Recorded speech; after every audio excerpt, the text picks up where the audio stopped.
आमिर, ये बताइए कि जो तमाशाई जिस तरह से कम नजर आ रहे हैं, इंडिया के मैच में शायद हो, लेकिन ओवरऑल वर्ल्ड कप में, इंग्लैंड में वर्ल्ड कप हुआ, तमाशाई खचाखच भरा होता था स्टेडियम, क्या रीजन, क्या समझ? अच्छा, इससे तो शो हो रहा है कि जो बात की जाती थी कि जी cricket is a religion in India, और वहाँ पे किसी तरह भी की क्रिकेट करवाओ तो वहाँ पे लोग जो हैं वो जोक तर जोक स्टेडियम का रुख करते हैं। इस टूर्नामेंट से प्रूव हुआ है कि वो सिर्फ इंडियन सेंट्रिक है। आईपीएल में तो खचाखच भरे, वही मैं कह रहा हूँ, सिर्फ इंडियन क्रिकेट सेंट्रिक है, नॉट क्रिकेट सेंट्रिक। अच्छा, इंडियन क्रिकेट सेंट्रिक, उसमें फर्क है।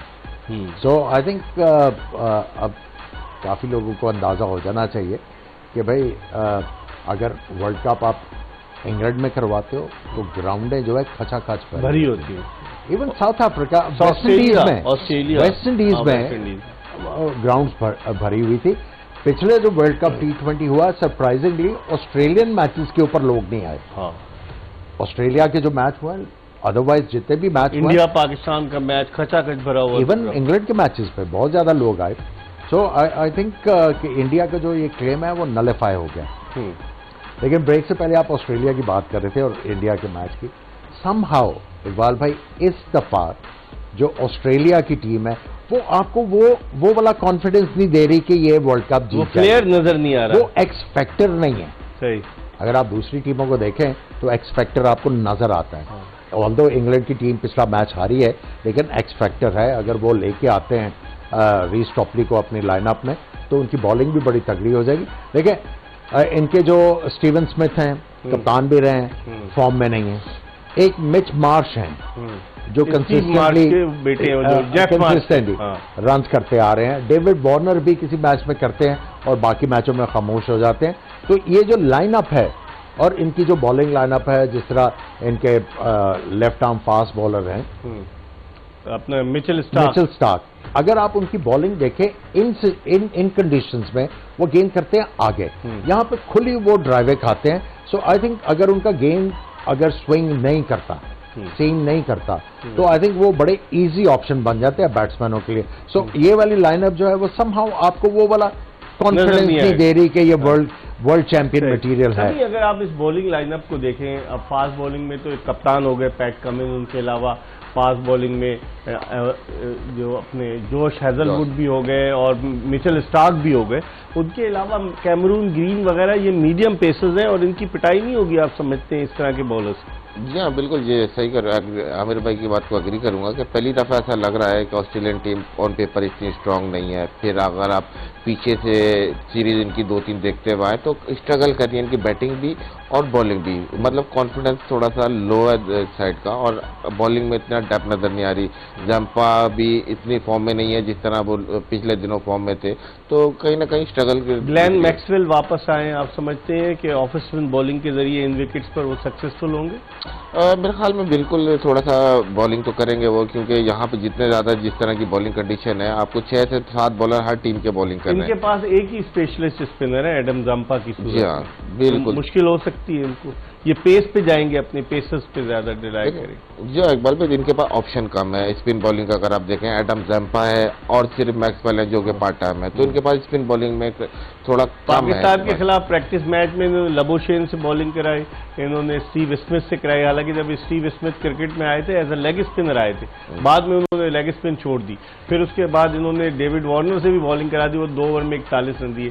तो ऑप्शन इनके पास इतने नजर नहीं आते सभी स्पिन बॉलिंग के। जी हाँ, बिल्कुल, ऑप्शन इतने ज्यादा नजर नहीं आ रहे स्पिन बॉलिंग में। फिर फास्ट बॉलिंग भी आप देखें तो जिस तरह आमिर भाई ने कहा कि अगर मिचेल स्टार्क का स्विंग नहीं होता या हैजलवुड शुरू में स्विंग नहीं लेते तो स्ट्रगल करेगी इनकी बॉलिंग, क्योंकि जितनी फ्लैट विकेट्स आ गई हैं तो इनकी बॉलिंग में वो डेप्थ नजर नहीं आ रही जो पिछले वर्ल्ड कप में की टीम ऑस्ट्रेलिया की आप देख रहे थे, उस तरह की डेप्थ नहीं। आमिर, ट्रेविस हेड को कैसे देखते हैं? बड़ी अच्छी बैटिंग करता है, उसने इंग्लैंड में भी अच्छी बैटिंग की, बॉलिंग भी कर लेते हैं, बॉलिंग भी कर लेते हैं। मिचेल मार्श भी यही करता है। देखिए, ट्रेविस हेड जो है टेस्ट मैचेस में स्लिपें रखी हुई हैं, दूसरी चीजें वो वहां पे खुल के आप मार सकते हो। जब आप ओडीआई की क्रिकेट की बात करते हो तो उसमें डिफरेंट सेट ऑफ स्किल्स की रिक्वायरमेंट है। क्या उनमें वो वाली वो स्किल्स हैं? स्कैटर्ड फील होगी। ओडीआई क्रिकेट में बाउंड्रीज कंसिस्टेंटली तलाश करना, वो स्किल जो है वो पता लगेगी कि उनमें बड़े टूर्नामेंट में है कि नहीं है। ऑस्ट्रेलिया ने वर्ल्ड टेस्ट चैंपियनशिप भी जीती और ऑस्ट्रेलिया ने जो पहला वर्ल्ड कप था मुझे याद है 1987 में जीता इंग्लैंड में, जो कैलकाटा में इंग्लैंड को हराकर। फिर उसके बाद ऑस्ट्रेलिया जो था 87 के बाद जो अगला वर्ल्ड कप जीता, 92 पाकिस्तान जीता, 96 श्रीलंका जीता, 99 का वर्ल्ड कप ऑस्ट्रेलिया जीता, 2003 का वर्ल्ड कप ऑस्ट्रेलिया जीता, 2007 का मुसलसल 3 दफा, और फिर उसके बाद आखिरी वर्ल्ड कप 2015 का जीता था ऑस्ट्रेलिया। तो आप समझते हैं कि with the passage of time Australia की टीम में वनडे क्रिकेट का वो फ्लेयर खत्म होता जा रहा है जो एक जमाने में रिकी पॉन्टिंग वगैरह के दौर में होता। जी हाँ, बिल्कुल ये सही बात है कि थोड़ा सा प्लेयर खत्म हो जाता जा रहा है, क्योंकि अगर आप बेसिकली देखें तो इनके भी काफी प्लेयर आप काउंटी क्रिकेट में भी नजर आएंगे, लीग क्रिकेट में भी नजर आएंगे, आईपीएल भी खेल रहे होते हैं। तो वही बात हम कर रहे थे कि फर्स्ट क्लास क्रिकेट और अपनी आप डोमेस्टिक क्रिकेट को फोकस भी देंगे तो आपका क्रिकेट का ग्राफ नीचे जा रहा है। अब चलते हैं आस्क MIB, मिर्जा इकबाल बेग से पूछें, आज देखते हैं कौन हमसे सवाल कर रहा है।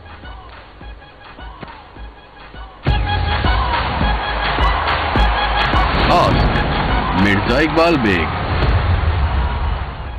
मेरा सवाल मिर्जा इकबाल साहब से ये है कि किस क्रिकेटर को विस्परिंग डेथ का नाम दिया गया था?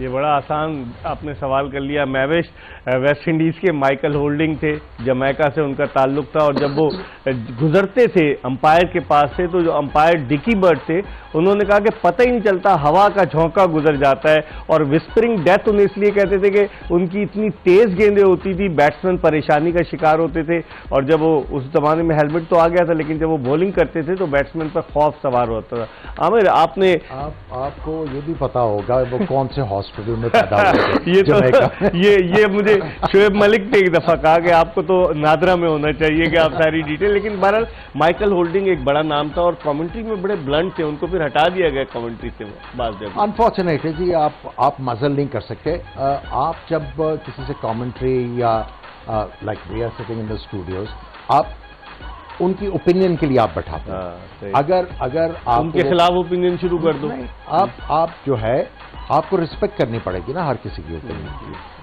अगर आप उसको मजल करने की कोशिश करेंगे तो दैल बी, वो फिर सारा कुछ रिपोर्टिक हो जाएगा, वो उसमें नेचुरलिटी जो है वो बिल्कुल खत्म हो जाएगी। सही।